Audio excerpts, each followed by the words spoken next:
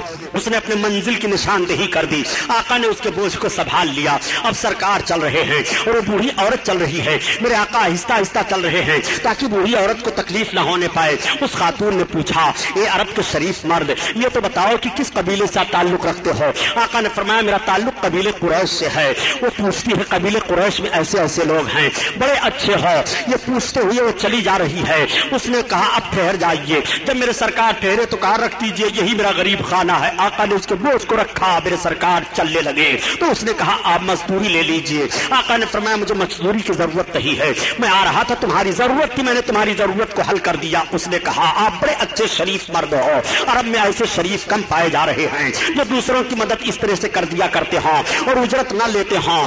آپ نے یہ تو بتایا کہ میرا تعلق قبیلے قریش سے ہے، قبیلے قریش میں ایسے شریف لوگ پائے جا رہے ہیں۔ میں نے سنا ہے کہ قبیلے قریش میں محمد ابن عبداللہ پیدا ہوئے ہیں جو نبوت و رسالت کا دعویٰ کر رہے ہیں۔ اے عرب کے شرائع شریف مرد کیا تم ان کو جانتے ہو؟